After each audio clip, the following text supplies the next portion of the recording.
नमस्कार। आज हम बोलराम का जीव हरिशंकर परसाई द्वारा रचित बोलराम का जीव इस पाठ को आगे बढ़ाएंगे।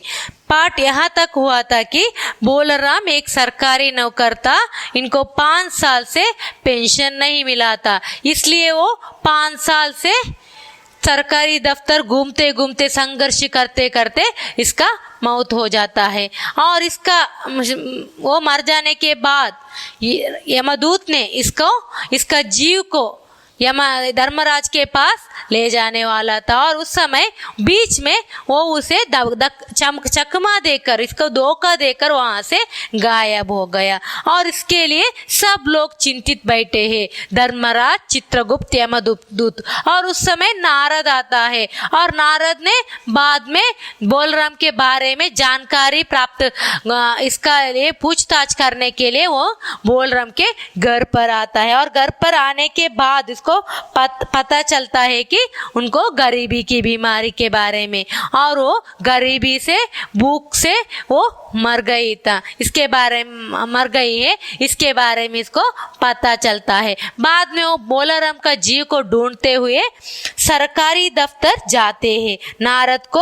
नारद ने वहां से सरकारी दफ्तर में पहुंचता है। वहां पहले ही कमरे में बैठे बाबू से उन्होंने बोलराम के बारे में बातें की। वो वहां जाकर, सरकारी दफ्तर जाकर, वहां पहले ही बैठे बाबू से, यहाँ की नौकर से बोलराम के बारे में पूछते हैं। और उस बाबू ने उन्हें ध्यानपूर्वक देखा और बोला, उन सरकारी नौकर ने इन नारद को देखते हुए बोलता है, बोलराम ने दरख्वास्त तो भेजी थी, पर उन पर वजन नहीं रखा था, इसलिए कहीं उड़ गई होगी। वो कहता है, बोलराम ने दरख्वास्त पर प्रार्थना पत्र, वो बहुत बार प्रार्थना पत्र लिखी थे, वहां दफ्तर पर लिख गया था, लेकिन वो कहता है बोलराम ने दरख्वास्त पर वजन नहीं रखा था। ये क्वेश्चन आपके एग्जाम पर पूछे जाएंगे कि क्या नहीं रखा था, बोलराम ने दरख्वास्त पर क्या नहीं रखा था, वजन नहीं रखा था। और वो कहता है वो दरख्वास्त पर प्रार्थना पत्र भेजे थे, लेकिन उस प्रार्थना पत्र पर वो वजन नहीं रखने के कारण वो उड़ गई होगी, किधर भी उड़ गई होगी। और इसका अर्थ नारद को समझ में नहीं आता है। नारद ने कहा, लेकिन इस बात को समझ नहीं पाया।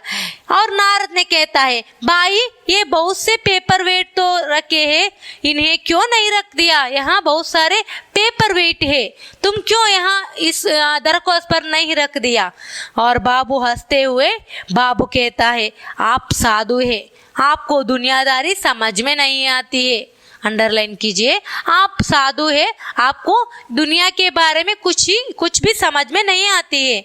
और दरख्वास्त पर पेपर वेट से नहीं दबती, दरख्वास्त पेपर वेट रखने से नहीं दबती है। आपको क्या आप उस कमरे में बैठ बाबू से मिलिए, आपको उस अगले कमरे में एक बाबू है, उससे मिलिए, बाद में आपको पता चलता है। ऐसे कहकर वो उसे भेजता है। नारद उस बाबू के पास जाता है, उसने सितारे के पास भेजा, वो दूसरों के साथ जाता है, दूसरे बाबू के साथ जाता है, दूसरों ने तीसरे के साथ भेजता है, और तीसरे ने चौथे के साथ, और चौथे ने पांचवे के साथ। इसी तरह जब नारद 25-30 बाबुओं को और ऑफिसरों के पास घुमाए तक, चपरासी ने कहा, और इस तरह वो 25-30 25-30 सरकारी ऑफिसरों को मिलता है बोलराम के बारे में पूछताछ करने के लिए। और आखिर एक चपरासी ने कहा, महाराज आप क्यों इस झंझट में पड़ गए? और एक पियोन, चपरासी मतलब पियोन, ने कहता है, आप क्यों इस धंधे में पड़ गए, झंझट में पड़ गए? आप अगर साल भर भी यहाँ चक्कर लगाते रहे तो भी काम नहीं होगा। आप अगर आज नहीं, साल भर भी इस तरह आते जाते तो कुछ भी काम नहीं होता है। आप तो सीधे बड़े साहब से मिलिए, आप पहले बड़े साहब से, ऑफिसर से मिलिए, बाद में आपके उन्हें खुश कर लिया तो अभी काम हो जाएगा। अगर आप वहां जाकर उनको खुश कर दिया तो आपका काम पूरा होता है। और नारद बड़े साहब के कमरे में पहुंचता है। वो बड़े साहब के कमरे पर पहुंचता है। बाहर चपरासी ऊँग रहा था। अंडरलाइन कीजिए, चपरासी क्या कर रहा था?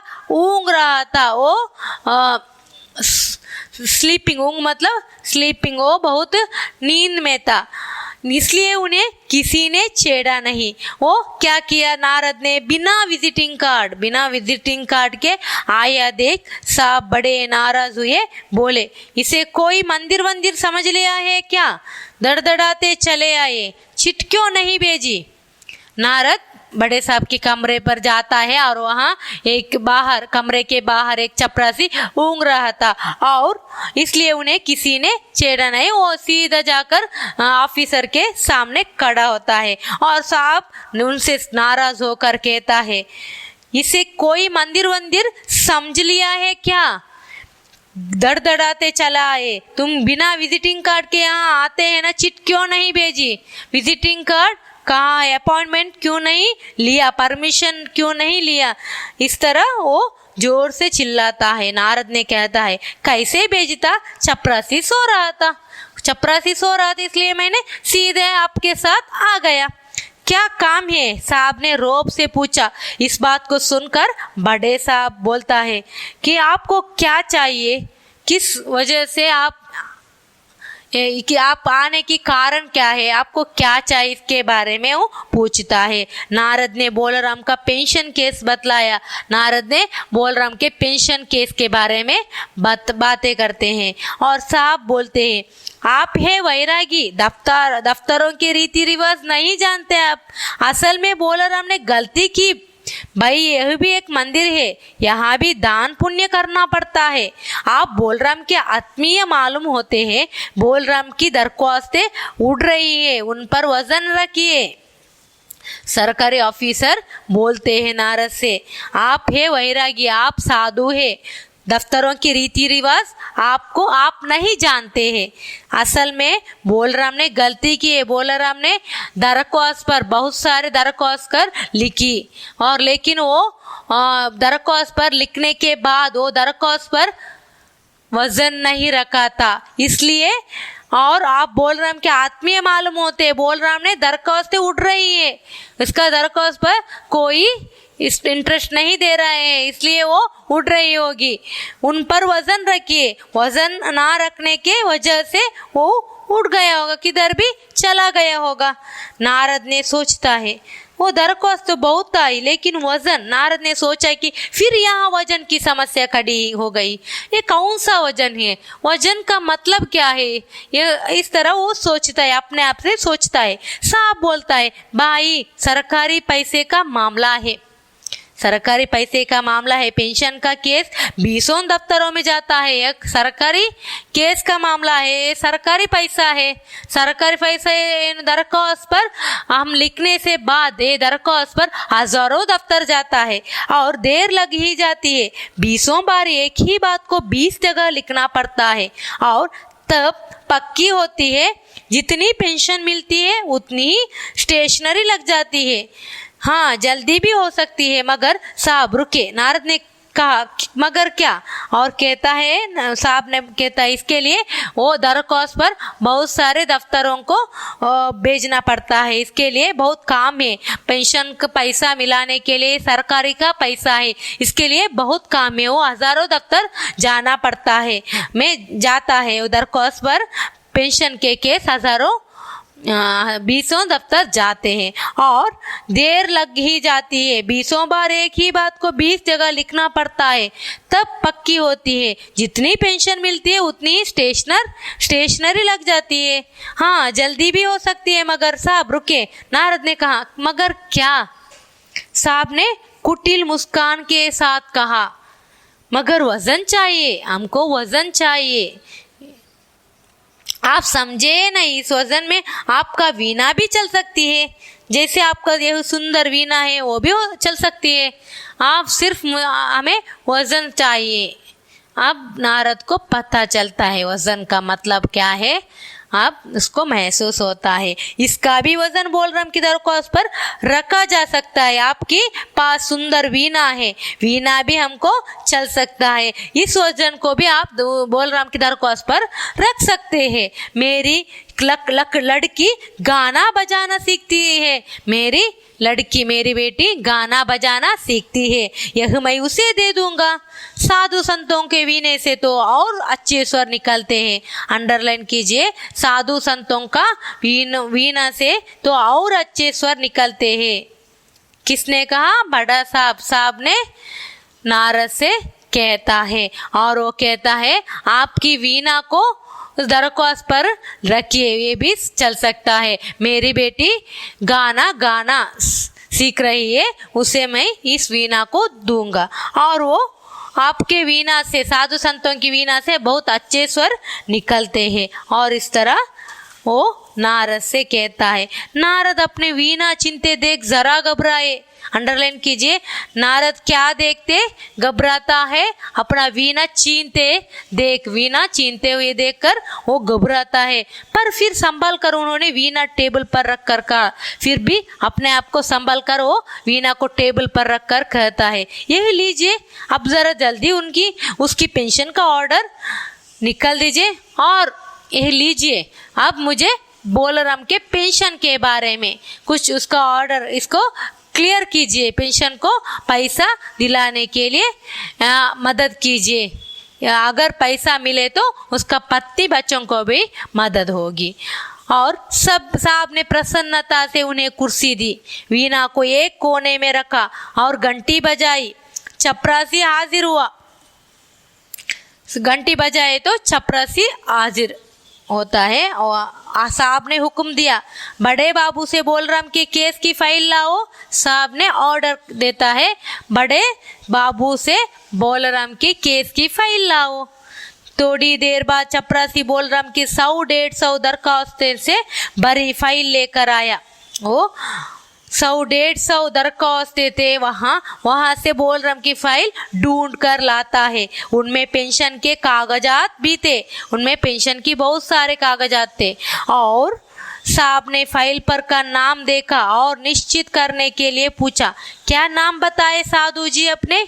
साहब ने फाइल में से फाइल लाता है, बोलराम नौकर ने फाइल लाता है। फाइल लाने के बाद साहब ने फाइल से नाम देखता है और भी इसको कंफर्म करने के लिए कहता है, आप क्या नाम बताइए साधु जी आपने? और नारद सोचते हैं और समझे कि साहब कुछ ऊंचा सुनता है, साहब को साहब ऊंचा ही सुनता है, इसका मतलब उसको धीरे से बोलने से कुछ भी समझ में नहीं आता, ऊंचा सुनता है, जोर से बोलना चाहिए, इस तरह वो सोचता है, इसलिए वो जोर से बोलता है, बोला राम था। सहसा फाइल में से आवाज आई। उसी समय फाइल में से एक आवाज आता है। क्या आवाज? कौन पुकार रहा है मुझे कौन पुकार रहा है? पोस्टमैन है क्या? पेंशन का ऑर्डर आ गया। और उस वक्त वो जोर से बोलराम कहता है। इसी वक्त फाइल से एक आवाज आता है। उस आवाज, कौन पुकार रहा है मुझे? क्या पोस्टमैन आ गया? मेरा पेंशन का ऑर्डर आ गया क्या? इस तरह इसका आवाज आता है। नारद को घबराते हैं नारद, पर दूसरे ही क्षण बात समझ जाने लेते हैं कि बोलता है, बोलराम तुम क्या बोलराम के जीव हो? फाइल में से आवाज आता है और नारद कहता है, क्या तुम बोलराम का जीव है? और नारद ने कहा, मैं नारद हूँ। नारद और हाँ आवाज आई, हाँ करके आवाज आता है और नारद ने कहता है, मैं नारद हूँ, मैं तुम्हें लेना आया हूँ, मैं तुम्हें लेने यहाँ स्वर्गलोक लेने के लिए आ गया हूँ। चलो स्वर्ग में तुम्हारा इंतजार हो रहा है, चलो जल्दी चलो, हम स्वर्ग में जाएंगे, स्वर्ग में तुम्हारा इंतजार हो रहा है। और धर्मराज, यमदूत और चित्रगुप्त सारे तेरे वजह से तेरे लिए वो चिंतित बैठे हैं। अब जल्दी चलो, हम स्वर्गवास धर्मराज के साथ जाएंगे।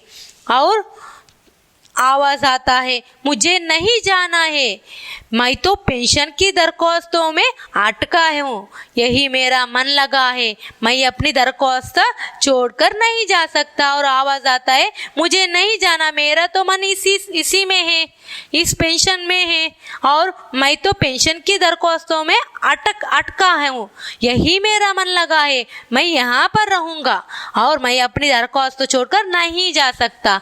यहाँ पर इस तरह कहानी बोलराम जीव का कहानी समाप्त हो जाता है। और आगे एक वाक्य का प्रश्न का उत्तर, स्वर्गीय नरक में निवास स्थल अलॉट करने वाला कौन है? धर्मराज है। धर्मराज बोलराम के जीव ने कितने दिनों पहले प्राण त्यागी, देह त्यागी? 5। बोलराम का जीव किसे चकमा दे गया? यमदूत को। यमदूत ने सारा ब्रह्मांड किसकी खोज में छान डाला? बोलराम के जीव के। बोलराम किस शहर का निवासी था? बोलराम जबलपुर का। बोलराम को 5 साल से क्या नहीं मिला? पेंशन। नारद जी बोलराम की पत्नी से विदा लेकर कहाँ पहुंचे?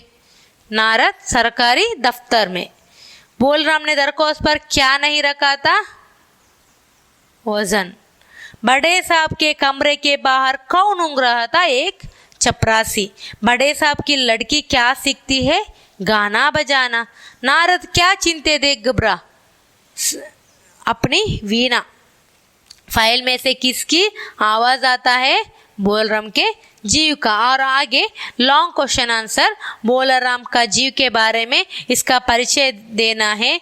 नारद आखिर बोलराम का पता कैसे लगाता है? चित्रगुप्त ने धर्म, इस तरह सारा क्वेश्चन का आंसर आपको लिखना चाहिए। आगे किसने किससे कहा? महाराज रिकॉर्ड सब ठीक है, किसने कहा? चित्रगुप्त ने धर्मराज से। बोलराम का जीव कहाँ है? चित्रगुप्त ने किससे कहता है? यमदूत से। महाराज मेरी सावधानी में बिल्कुल कसर नहीं थी, यमदूत ने धर्मराज से। क्यों धर्मराज कैसे चिंतित बैठे हैं? नारद ने धर्मराज से। इनकम होती तो टैक्स होता, वो भूख मराता। चित्रगुप्त ने नारद से कहता है, मुझे भिक्षा नहीं चाहिए, मुझे बोलराम के बारे में कुछ पूछताछ करनी है। नारद ने यहाँ बोलराम की पत्नी से कहता है।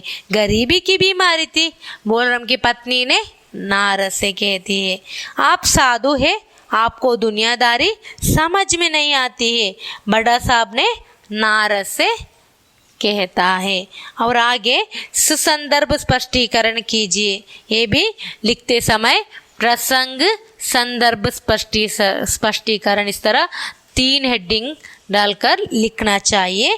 और वाक्य शुद्ध कीजिए, ऐसा कभी नहीं हुई थी, यह गलत वाक्य है, इसका सही अर्थ है, सही रूप है शुद्धिकरण रूप, ऐसा कभी नहीं हुआ था। परेशानी और भय के कारण उसका चेहरा विकृत हो गई थी, विकृत हो गया था। आज तक मैं धोखा नहीं खाया, आज तक मैं नहीं हो सकता, मैंने धोखा नहीं खाया था। नरक में निवास स्थान की समस्या हल हो गई। बोलराम का पत्नी बाहर आई। बोलराम कारक संबंध अशुद्धि आए। बोलराम की पत्नी, यहाँ हम कारक संबंध अशुद्धियाँ देख सकते हैं।